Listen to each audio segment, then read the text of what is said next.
got to admit, the item builds is a big thing I would like a lot about G2. The fact that they have that flexibility, that they're very conscious all the time about what they need in that game. And not only that, but I feel like this is such an important matchup for Rising Lotus as well, because there are question marks still about them. They beat Mouse Sports day one, not really terribly, something that you can hang your hat on. They beat Cyclone, but Cyclone did not look like they were in top form. Now you have G2, who does look good, did look good against SK. So if they can show up against G2, then maybe it kind of shows that this Rising Lotus team is for real. Yeah, that's my take on it. All right, well, it is definitely time to get in the draft here. That's for real. G2 Esports taking Lyra off the board in this first game against Rising Lotus. Pick your poison. You're going to get an Adagio or a Fortress or a Lance. G2 have turned it up so much. There are a lot of picks to fear here for this team. And in first rotation, too, that's actually the crazy bit for me. Like, in first rotation, a lot of teams are just picking meta picks, and they're strong. Yeah. G2, they'll say, okay, you can have Adagio, we'll pick Fortress, maybe. I mean, that wouldn't have surprised me. Ooh. We're going to do it the other way around this time. The Adagio is just so good on this team. Hundor's a beast, man. And absolutely. Yeah. And there's so many things you can pair it with. You can put it in the lane, you can put it in the captain. Yeah. You can throw it with a Krull, you can throw Fortress with it, you can do whatever you really feel like. It makes it so difficult to draft against G2 now. It really does. Rising Lotus, they're feeling that burn a little bit right now as they look to lock in their first pick, starting to use their bonus time immediately here with the Adagio pick out of G2 Esports. I feel like Fortress is a solid option. They used it in Game 1 against Cyclone. Why not pick it up here? I don't think there's a good reason to not pick it up. I mean, for the reason you said, they used it very well earlier. It's great into the Adagio, and yeah. I mean, there's also nothing else that really jumps out as a very strong pick for them there. All right, Baron being banned away. Rising Lotus definitely don't want to deal with Hundor's Baron. I got mad respect for that. It is very scary. G2 Esports taking the Glaive off the table, something that can pair nicely with that Fortress potentially. Now Rising Lotus get to do their second pick. What do you remember what they paired up with that Fortress earlier? I'm pretty sure they had a Glaive, but I could be misremembering. I'm pretty sure it was Glaive. Wasn't it Fortress Glaive Lyra? Yeah, something like that. It was a very aggressive composition, but still kind of weird. Samuel is going to be locked in here, though, to go with it. Samuel plus the Fortress is definitely an interesting one. Very in your face with the Fortress, very I want to leave your face right now with the Samuel. Yeah, I mean, also, you could think of like the strengths as far as Fortress enabling you to chase. You get a Frostburn out on Samuel. Those things go together, but then everything else, as you mentioned, does kind of feel divergent. A lot of it's going to be very dependent on their third and final pick. That's going to be super important. G2 Esports locking in the Arden as well as the Krull. So Dark Potato on another one of his signature heroes. This is money. This is a money draft right here. You like it? Yeah. Straight up. Hundor, Adagio is beast mode. Dive turrets, get kills. It's just absolutely the Arden enables both of them to do what they need to do. And then the Arden with the Krull, that's just phenomenal stick-on-you power, especially when you're running at a... I mean, they've drafted a comp that they can run at you, and you have a Fortress comp. Like, Fortress is not built to run away. Yeah, and also they're not like going to be blocked by those wolves particularly. I like their response, but Rising Lotus, they were the team that won with the Weapon Kestrel earlier. They were, and it was with a Fortress, which you said was a nice pairing. It is a nice pairing. I mean, with the Weapon Kestrels in the past, I saw War Treads come out as like second item for the captain, and it makes a lot of sense because the Kestrel, she needs her boots active to go ahead and finish up kills to chase anybody down. So if you can have something to boost her move speed through these fights as you're looking to get onto a target, it's very helpful. All right, so we know that the lineups that are going to be locked in here, the compositions. Which one do you guys favor heading into game number 1? G2. G2. Is that a comfort thing as well as just raw power? I think it's the better draft. I think it's comfort picks for them as well, and I think they're a better team. Comprehensively G2 for you then. Bacon? You could put up a mirror here, because that's the exact same sentiments from me. Fair enough. What does Rising Lotus need to do to make this game work, though? I think they need to all in on a target. You're probably, I mean, Adagio's never going to be on the front line, so you almost have to go for the Krull. And I think their only way to do that is to just mark the target and go to town. And I mean, I feel like vision is going to be quite important for that then, because they really, we talked about it before, Bacon, I think you made the point, Crow wins and loses engagements based on whether he engages them or is engaged upon. So Pretty vision much. seems very important here for the side of I Rising mean, vision's Lotus. always important, but even more so in this matchup. Yeah, I think it's going to be pretty crucial. All right, we're just waiting to get onto the Halcyon Fold, ladies and gentlemen. Won't be too much longer. I am very curious to see if Rising Lotus can maybe come out here and make the upset happen, though. From a storyline perspective, it would be pretty incredible given G2's rise recently if Rising Lotus actually made that happen. Well, I'd have to spend money on a new haircut. That wouldn't be cool. And then Buzz cuts are usually pretty cheap, though. also, I know I can just do it myself, probably. Also, it would just mean I know less about EU. Because what? If Rising Lotus came out, like, at the bottom of the pack, beats the team that appears to be the best in Europe, with a weapon Kestrel, then what do we know anymore? Nothing. I To gotta be be fair, honest. they were the second bottom of the pack. Second from the bottom of the pack. It's a pack. They're towards the bottom. All that matters is the alpha and the rest. All right, we're ready for game number 1 of the finals of Europe Week 3, ladies and gentlemen. Let's hand it on over to Dowsey and Excoundrel.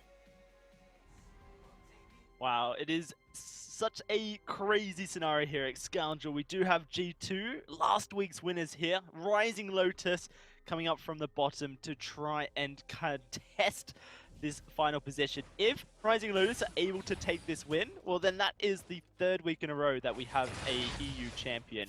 Insane stuff, but insane is the damage.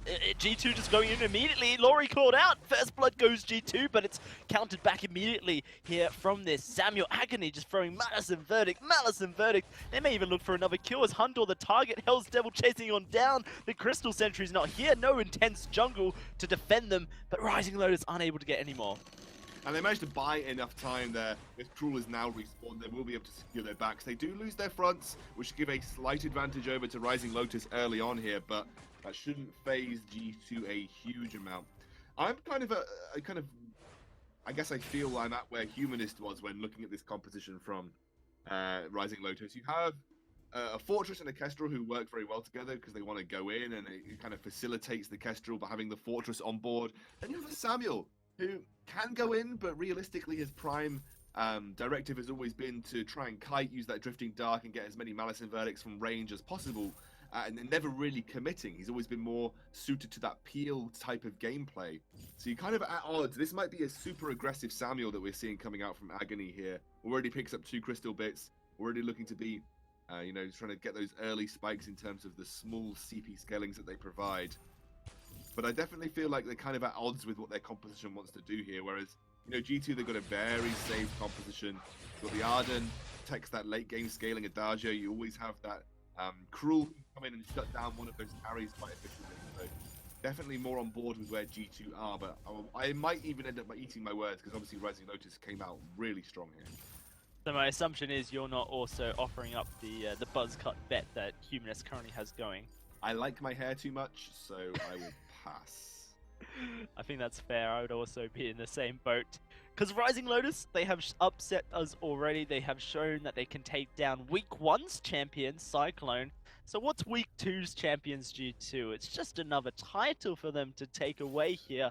And this Fortress Samuel is such a fun composition. It means that Samuel has the ability to stick to his target so easily. No need really for the Frostburn first item to be able to get in there because Fortress is just going to be speeding you up. Absolutely, yeah, you're right. It does kind of alter the potential build path for Samuel. We might see him go a little bit more aggressive with a Broken Myth first, which sometimes we have seen from Samuels, especially when he was first released. A lot of Samuels got to go for an Eve of Harvest as their first item. Got 2 crystal bits, so it's very difficult to tell where he will go, but, he still could move towards a Frostburn. Remember, you can use Frostburn defensively, but you can use it offensively as well. Looks like they are going to go in here to Hondo. Yep, just looking for a bit of poke here. Kiana and Nakoa are going to take all the brunt of the damage, but you see the heals come through from Hundor just to make sure he's nice and healthy. And all this while, Dark Potato has been hardcore farming the jungle. He has not left his position, just trying to get as many creeps over Agony. But when you look at it, the early advantages Rising Lotus were able to get, they stole a couple away. It means that Agony has been staying on top of this. Absolutely, and they kind of kept the odds right now. Dark Potato and Agony in a similar boat. Agony has a slight advantage, like you said, but they've been fairly even here. So the teams G2 actually managed to accrue back about 400 gold. They were behind 300. They're now ahead 400 and trying to struggle to see where that's coming from. Actually, they've actually now fallen behind again. So it's just you're basically seeing CS differences make the major form of the gold swing right now. And again, G2, they'll be fairly comfortable in this situation. They know that they scale well. They've already got the alternating current picked up on Hundor. They know that Dark Potato, especially with this very low peel composition coming out from Rising Lotus, they know that Dark Potato is likely going to be able to find his target fairly easily on this Cruel. So G2 will be fairly happy with the outcome. They would have liked to have had a slightly smoother level 1, but otherwise. It's so close. Rising Lotus, they haven't given up anything. They've not taken anything away. We'll have to see where this game does go. Hundor on this carrier. Dargio, certainly a threat that we've seen many, many times so far, especially as the game starts to get on a little bit. And this weapon power Kestrel from Lori, it's been a sore point, I think, more than anything. The weapon power Kestrel, has found success, but for Rising Lotus, they played it twice today, and they've obviously won their games with it. I just wonder if they can continue that trend. Yeah, I mean, look, we've been bashing weapon power Kestrel, but it obviously has a niche in which it functions correctly.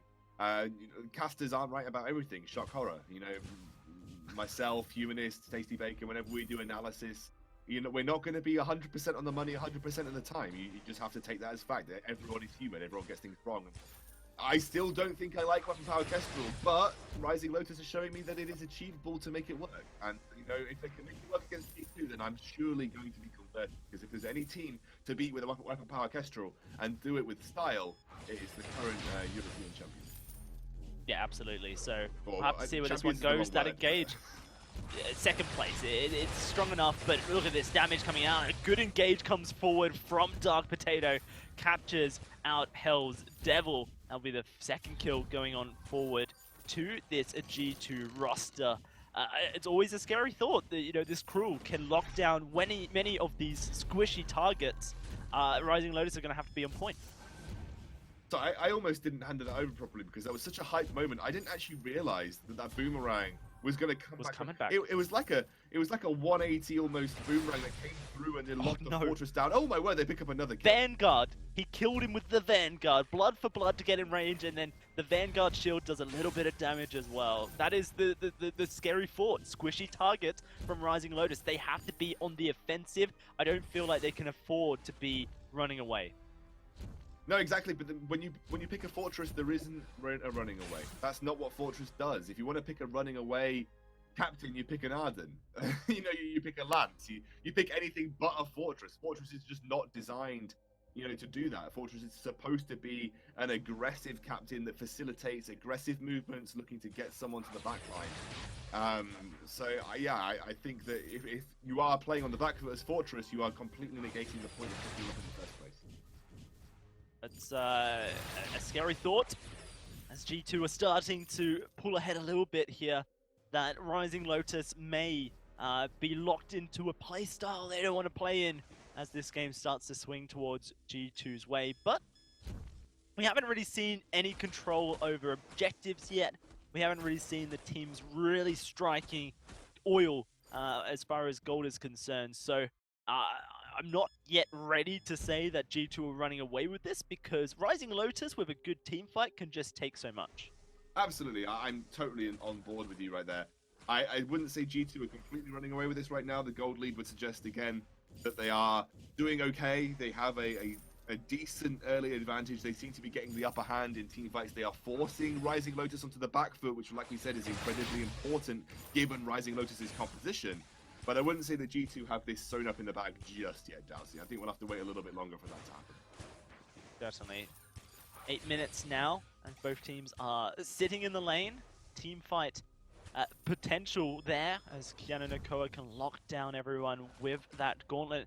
This time Dark Potato doesn't make the boomerang work, and Hell's Devil is able to escape by the hair of his coat, or I guess the ember of his flame, you could say. But Right now, it's this gauntlet that's going to be the real thing. A good active camera, Vainglory goes invisible, but Hell's Devil the target. The Vivian puts Keanu Nakoa to sleep, and Hundor, his burst gets nothing out. A one-shot will connect onto Hundor, blocked up to make sure that Dark Potato doesn't fall. And now it's actually G2 on the run. Malice and Verdict, it stacks, and it hits. Agony able to fire back, and Keanu Nakoa, the next target here, is the Drifting Dark, is sweeping on forward. Rising Lotus able to dodge away and bring it back now. The glimmer shots from Lori, we've seen them before, and Keanu Nakoa is in so much trouble. Dark Potato trying to do his best to be a threat, but when we saw this previously, the threat is not there, and another snipe from Agony with the Malice and Verdict to find a second kill. There's the team fight to equalize the score. It's back even.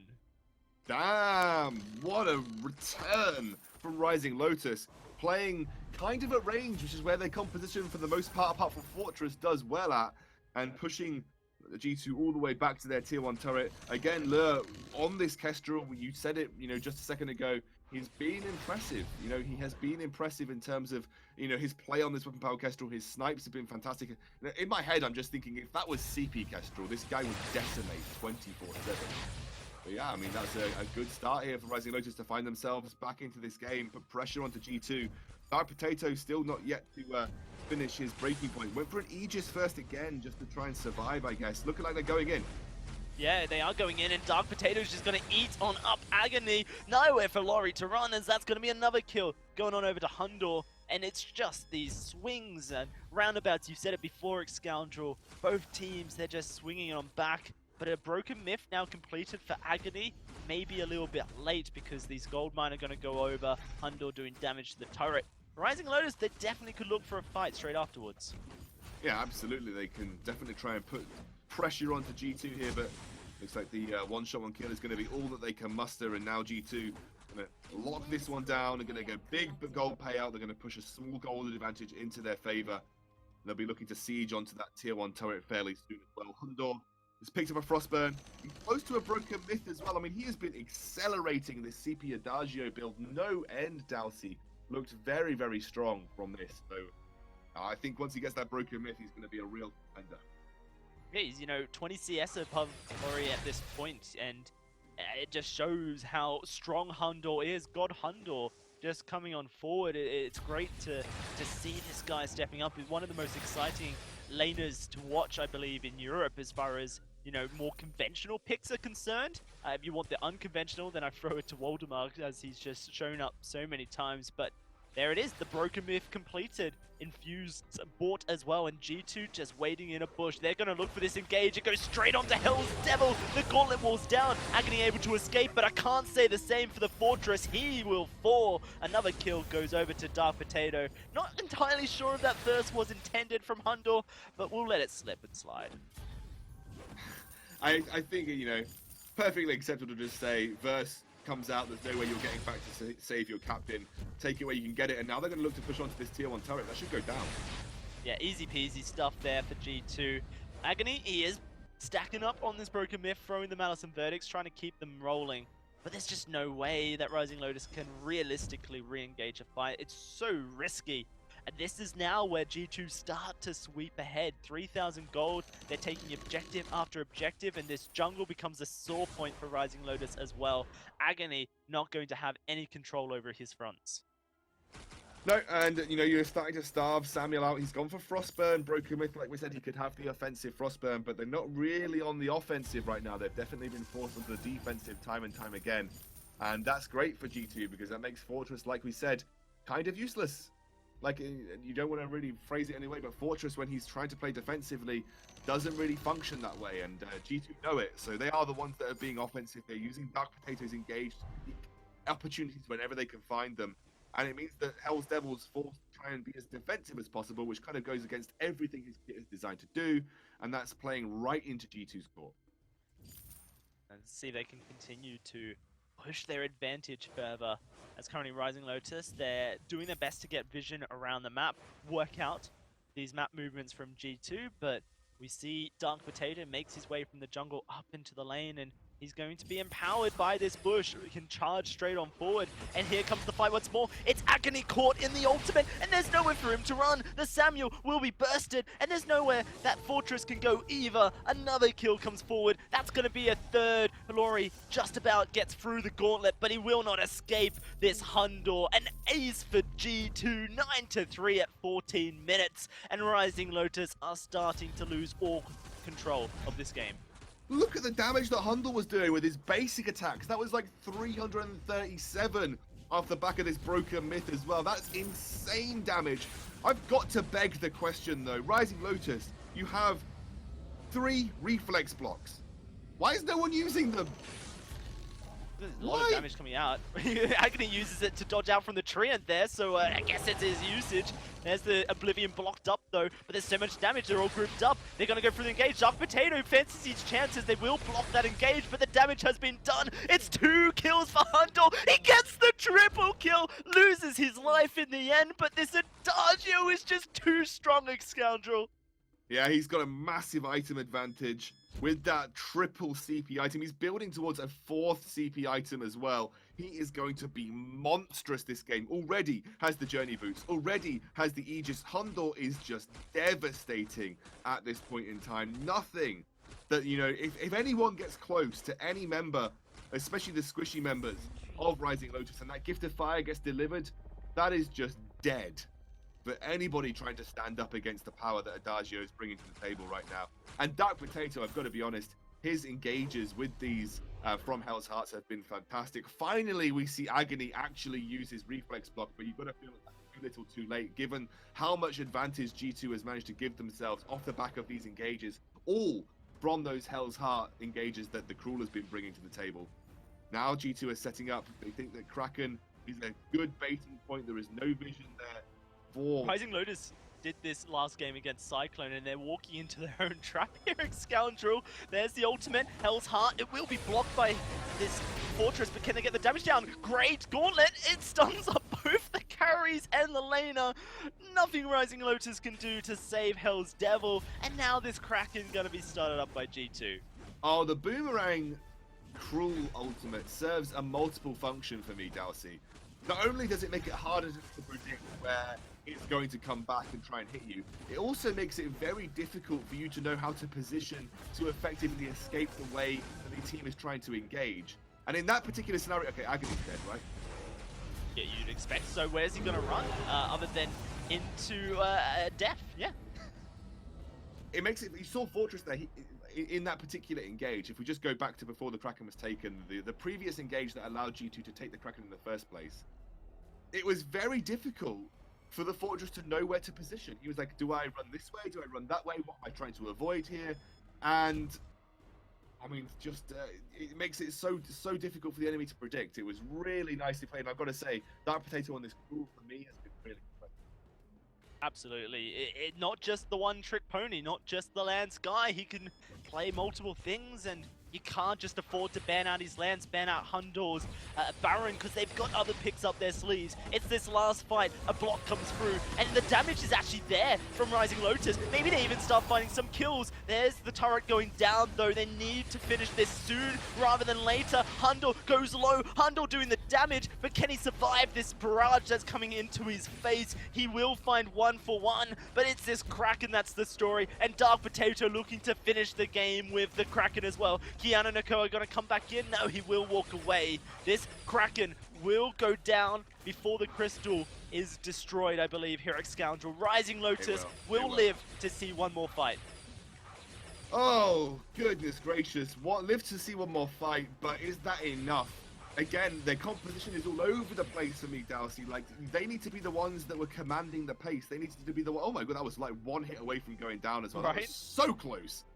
But, you know, Rising Lotus's composition is designed to be commanding. It's designed to be forward-facing.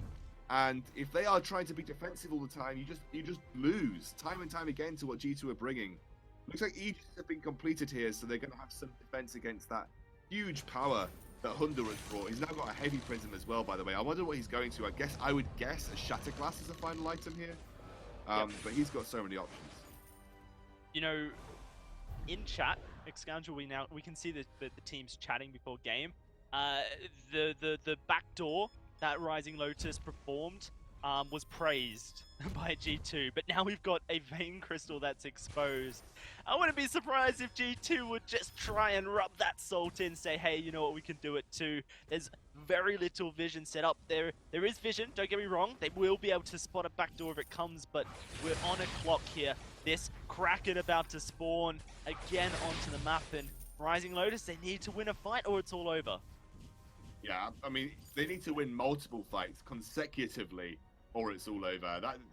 Just winning one fight isn't enough, Dalsy. They have got to win so many to get themselves back into the game. They need to take the next Kraken as well, for sure. Plenty of constraints, you would have to say, on Rising Lotus in this particular game. And actually, G2 hold all of the cards. Well, they're going to go for an engage here. The Verse of Judgment will deter them from chasing any further.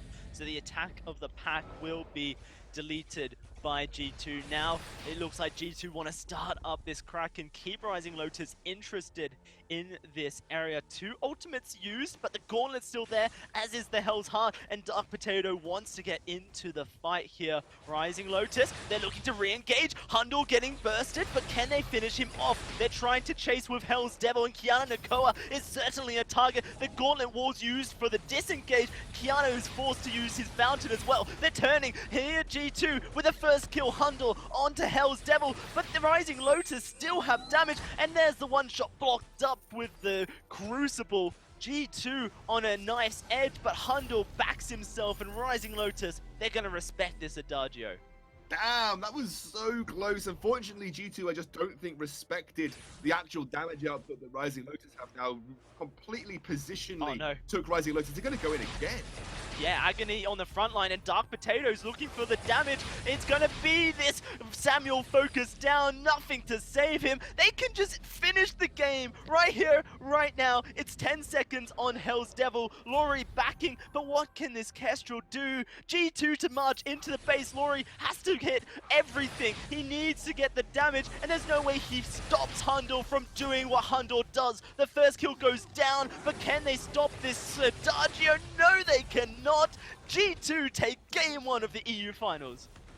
Oh, that felt like it was a long time coming given the pace of that game, but G2 finally find that first press in this finals against Rising Lotus. And again, there was an element I saw there at the end of what I think Rising Lotus were trying to achieve the entire game. Be the aggressors, take that range advantage. You have excellent chase down potential with this composition, but it all hinges on the fact that you have to be the one doing the chasing. If you are getting chased, that's where you really start to struggle. And G2 made it sure that at a certain point in the game, they took over that command of team fights. They took over and said, we are the ones that will be doing the chasing. Thank you very much. And that's where Rising Lotus really started to struggle. Gotta give massive credit to Dark Potato though. Set up great fights, delivered Gift of Fire incredibly well, applied weakness stacks and got onto his targets all the time. Played that really well. I mean, the whole G2 lineup looked good. And they're looking even better than before. They should take this series very quickly and very cleanly. You'd think so, but that game was a bloodbath, Scoundrel. 17-8, I believe the final kill score was. And Rising Lotus, definitely the underdogs, but they show they have spirit. So excited to see what comes forward from Game 2. We'll have to find out what the analysts think as we throw it back to them. Thank you very much, guys. You know, you made an interesting point there at the end about how that game felt like it should have ended a long time ago, Scoundrel. I wanted to talk to you guys about it because it feels like G2 is a team that plays quite slowly and methodically, kind of by virtue of their hero picks.